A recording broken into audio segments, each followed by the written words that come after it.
Jadi Nabi itu di hadis wa fi buti ahadikum sedekah itu Nabi ingin memberi contoh segampang itulah apa masuk surga. Terus tadi yang Abi Budin tanya apa? Bagaimana uzlah dengan ngomongnya sama rektor.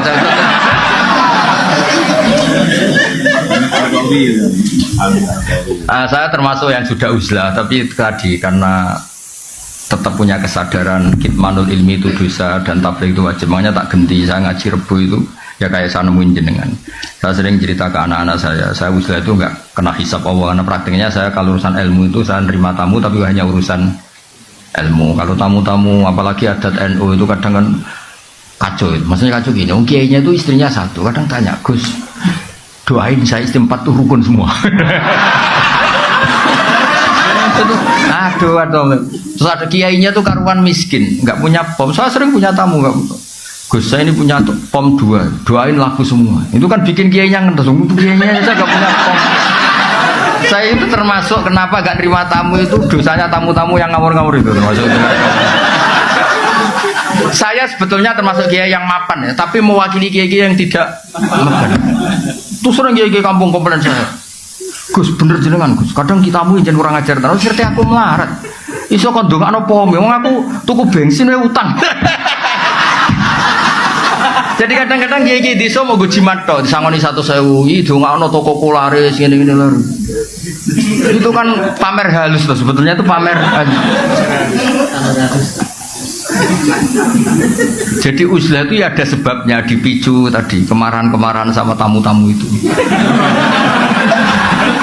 Lah tamu kok sopan tuh gimana? Tema yang nentukan dia. Kita yang punya rumah mungkin kan punya masalah keluarga, tapi tamu itu kan yang menentukan tema. Jadi saya mau nikah lagi, doain 2 istri saya rukun. Begini ini kan yang ngenes. Kadang istri satu saja mendekati cerai kok ada orang. Dengan Allah. Oh iya kan ngawur betul itu tamunya itu. Jadi sampean kan gak rasane dadi kiai itu kalau tamu itu macam-macam. Saya kan termasuk kiai yang gak pati tertarik kaji berkali-kali. Saya pernah haji. Itu kadang ada tamu travel tuh. Saya doain setiap tahun bisa haji. Padahal saya tidak termasuk yang berpendapat itu penting. Tapi dia memaksakan untuk didoain tiap tahun bisa haji. Nah ngawurnya lagi kadang dia salam tempel di depan, kalau nggak bilang iya kan sungkan. Makanya saya kan termasuk kiai mapan, saya bilang ini kalau kamu udah ikhlas temanya apa dulu, uang pegang dulu kan. Saya bilang saya ini kiai mapan loh, udah mati butuh kan. Mikir dia kalau ngadepin saya mikir, wah repot musuh Gus Pak. Saya bilang saya ini kiai mapan loh kan.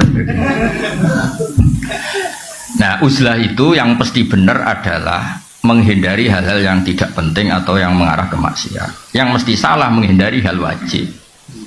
Maka cerita yang Imam Ghazali keluar dari Nizami itu belum Anda teruskan. Sebenarnya Imam Ghazali setelah uzlah dan beliau menulis Ihya itu digojlok sama guru-gurunya yang wali-wali itu. Beliau mengalami kasyaf, digojlok gini. Enak-enakan kamu di sini. Dulu orang-orang baik itu wa'udhu fisabili, disakiti ketika berjuang belain saya. Nabi ditanya orang-orang Bedui kadang menyakitkan pertanyaannya apa. Kalau kamu di sini enggak mengalami wa'udhu fisabili, makanya terus beliau kembali tapi tidak jadi rektor, terus bikin madrasah 2. Yang depan madrasah fikih, yang belakang madrasah tasawuf. Khonikoh namanya itu. Jadi akhirnya beliau kembali tapi enggak jadi apa? Rektor. Tapi tetap apa? Ngajar. Jadi kalau ke depan tuh ngajar apa? Fikih, kalau belakang ngajar thariqah kalau di Indonesia. Jadi nanti guri istighosah, nanti ngarep hada halal, hada haram. Kira-kira gitu. Jadi saya juga melakukan itu. Saya ini sudah uzlah, tapi kalau ada ngaji saya tetap ngaji. Saya tuh kalau ngaji Jalalain itu setengah 12 sampai setengah 4 biasa saya berjam-jam. Karena ngafaroi saya sudah tidak bisa nerima tamu. Tapi saya pastikan asal usul pemicunya itu tamu-tamu tadi yang saya sebut itu. Saya tidak pernah berdoa mereka dimaafkan Allah, sudah gak apa-apa. Dimaafin apa enggak gak penting. Tapi saya yakin Allah itu memaafkan itu. Sudah gak usah didoain tapi nanti Allah maafkan. Karena kelirunya juga keliru-keliru yang lucu aja. Saya pernah marahin tamu sampai sekarang ingat. Dan marah saya pasti didengar Allah. Meskipun saya ada perempuan. Gak yang menjadi. Ada tamu, anaknya tuh ganteng resik. Ini penting, kata ganteng juga penting karena ini kasusnya dia itu nggak punya apa-apa. Dia ganteng resik. Tanya, Kebetulan pas surup, orang Jawa kan sandiolo, surup itu kan sandiolo. Surup-surup saya itu masih open house pas itu, masih nerima tamu. Gus, saya dari daerah ini gini-gini. Kebetulan orang Padi yang sekarang baru rame itu, kebetulan dia orang. Tapi ya kebetulan. Gus, gimana hukumnya lelaki yang marah sama istrinya terus bilang kamu itu tidak istri saya? Saya pertama masih datar. Sekitar tahun 2006 gitu kan, masih terbuka. Bapak baru wafat, saya ngiai kan baru 2005, ngiai beneran resmi itu. Bapak wafat 2005, terus belum wafat beliau ke Jogja minta saya pulang. Jadi bapak saya itu meninggalnya tertib sekali. 1 bulan sebelum meninggal tuh kayak sudah kerasa, yes, mulai hak ngenteni aku ada. Alhasil terus, gimana hukumnya suami yang bilang istrinya kamu tidak istri saya ketika marah karena kecewa? Saya masih datar, Pak Rektor. Kamu kenal orangnya, kenal Gus. Coba telepon, saya mau tanya. Enggak usah Gus. Enggak, saya mau tanya. Enggak usah Gus, mulai ada. Wah, saya marah terus. Wong saya mau tanya kok kenapa kamu enggak usah? Betul penting Gus, penting jenengan jawab. Kamu udah kurang ajar betul itu. Oh, saya tambah marah. Tapi kan saya marah tetap Islami. Saya kan kiai beneran bukan. Terus saya mulai marah gini. Ngomong seperti itu kalau di bab tolak itu namanya kinayatut tolak. Kalau kinayah itu butuh niat, maka saya konfirmasi ke orangnya niatnya itu cerai apa enggak. Karena kalimat itu kalimat apa? Kinayah. Kinayah itu butuh niat, makanya mau saya tanyakan orangnya. Ternyata apa dia bilang? Niku kulo. Terus dia cerita, saya ini santri ganteng Gus, untuk neng. Jadi saya itu getun ngomong gitu, karena saya jadi Gus ya karena dapat dia. Jadi dia bilang saya santri ganteng terus dapat nengnya. Kalau cerai betul Gus, nasib saya selesai. Ya jenis Gus naturalisasi tadi. Akhirnya saya tuh kan tadi saya bilang kan saya ini kiai tetap baik, tak tunjukkan takbir di I'ana. Termasuk kinayatut tolak itu lasti bisa jadi. Ada orang ngomong lasti bisa kamu itu tidak istri saya. Karena bisa saja niatnya itu lam tu amilni muamalataz zauja. Kamu tidak memperlakukan saya sebagaimana istri. Jadi tidak sampai kotu ala kotin neka. Ya seperti terus di I'ana dicontohkan kama qala rajulu libnihi lasta bibni. Ada orang lelaki marah, kowe kurang anakku, maksudnya anakku, wong kok mangkel wong tua. Tapi kan dia juga gak ingin kalau anaknya kabur kan. Ketika kamu bilang kamu tidak istri saya itu ingin kamu apa? Ya ben ngergani kula kok ora kok sampai apa? Cerai. Ya berarti tidak cerai itu masih kinayah. Itu jubalin nek kelakuan ngene kok. Ngel-ngel wong ngandani wong ora oleh nelpon bener. Ngapunten buahmu.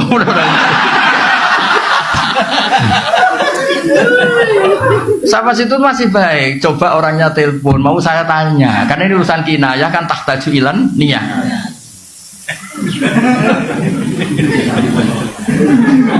Dia boten usah Gus, dia malah menggurui saya. Ndak usah Gus. Ndak usah gimana? Ndak usah Gus. Saya akhirnya nerangkan lafadz itu kinayah. Jadi saya butuh konfirmasi niatnya gimana. Lagi nek ngaku niku kula. Andai kan sudah peristiwa rame ini di TV, dasar wong Padi gitu. Untung belum rame yang sekarang itu. Wah, akhirnya ya terus ada adzan maghrib, udah pulang-pulang, takok wae surup ribet teman. Jadi maksud saya tadi ya, saya mohon yang di Sulisma yang nekuni fikih itu kalau perlu gajinya dinaikkan Pak Rektor yang nekuni. Karena sudah pakai nama I itu apa? Ya kan sudah pakai nama apa? Islam. I itu kan kasihan I-nya kalau. Terus saya mohon tema yang diangkat yang sering itu yang berdoa ini kayak tadi sahnya tolak tidak, karena ini penting. Kadang-kadang karena kampus itu urusan kampus besar, terus temanya itu global, di dalamnya enggak. Kadang-kadang kan ya tadi gimana fenomena Wahabi, Salafi, Syiah itu berapa kelompoknya. Dia ngerti Syiah itu organnya gini-gini, terus Wahabi gini. Di kampungnya dia gak siapa tahlil RT aja gak laku dia. Itu akhirnya dia tidak punya kemampuan dakwah sebenarnya, tidak bilisani kaum ini. Makanya saya di mana-mana tetap berpakaian gini supaya menunjukkan bahwa Nabi dulu itu ngakui pakaian-pakaian setempat. Dulu sahabat yang dari Habsyi, ya dari kayak Bilal itu kan dari Habasyah, tetap gaya apa? Habasyah yang apa? Makanya wa ma arsalna rasulin illa bilisani apa? Kaum. Sehingga kadang-kadang Nabi itu pakai bahasa yang Ki Jawa itu tidak siap. Misalnya Nabi kalau ngandani orang nyun sewu kadang bilang wailak waihak, di bahasa Arab itu biasa. Tapi Ki Jawa nak mana ini kan bingung. Nabi itu orangnya sopan kok bilang wailak waihak. Itu kultur. Kultur itu gak bisa diterjemahkan tuh sopan apa gak sopan kultur. Kayak orang Jawa Timur kalau orang Jogja bilang saya itu gak siap. Itu Gus ketemu orang Jawa Timur. Masa ketemu kangen loh? Kon jauh urip toh. Itu coba kalau bayangkan kalau ada itu orang Jogja kan aneh betul bahasa itu. Saya itu kan lama kerja di Jogja. Saya punya teman di kantor itu rata-rata orang Jogja, ada orang Jawa Timur. Wah, itu mesti gak sambung. Lho bojomu cek iki orang Bu Ijo loh. Itu di Jawa Timur gak tersinggung ya? Biasa kan lagi. Dioper-tombokan iya. Ya di Arab ya sama kira-kira bayangkan gitu. Wailak wailak itu nggak perlu diartikan sopan tidak sopan. Loh Nabi itu pernah ya bilang gini, bukankah orang masuk neraka itu karena lisannya? Itu orang Arab protes. Masa Nabi karena omongan saja kok masuk apa? Zaman itu awal-awal Islam. Nabi ngendikan apa? Sakilat ka umuk. Cek siale mbok mudi anak koyo kowe ora pahaman. Jelas di semua itu kalimatnya Nabi sakilat ka umuk. Cek siale mbok mudi anak kowe gak pahaman. Tapi tadi yang kultur itu kata ulama-ulama enggak usah dianalisis ini sopan apa tidak. Sopan karena kultur tertentu begitu. Apa mana jenenge wong belah orang-orang laut itu kadang misal itu kayak salam ngono. Ya, kalau orang Jawa Timur paham sekali guys ya. Ini kan pura-pura khusyuk semua. Ya kan biasa kan? Betul, apalagi Surabaya. Loh kadang. Iya mau sok misal kancane kayak salam.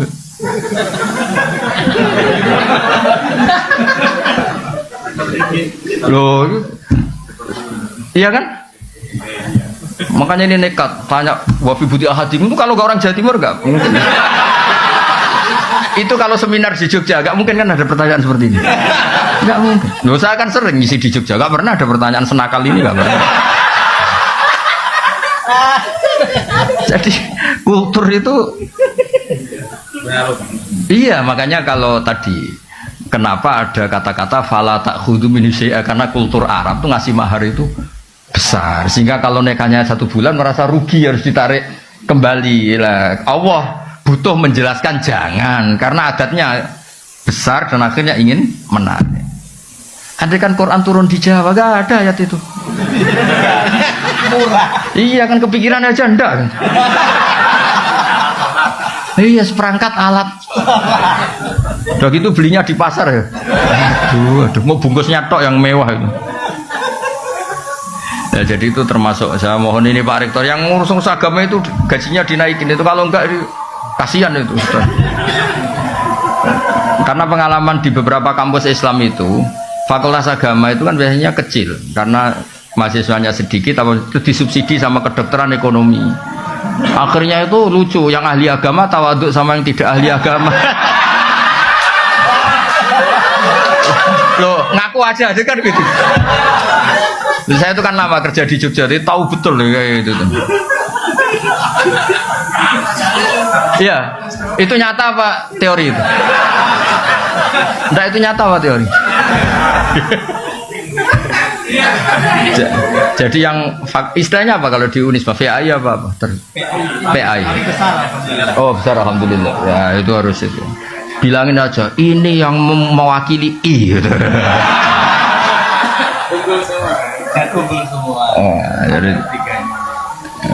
Jadi harus serius itu sangat. Ya ngoten mugi-mugi barokah. Assalamualaikum warahmatullahi wabarakatuh.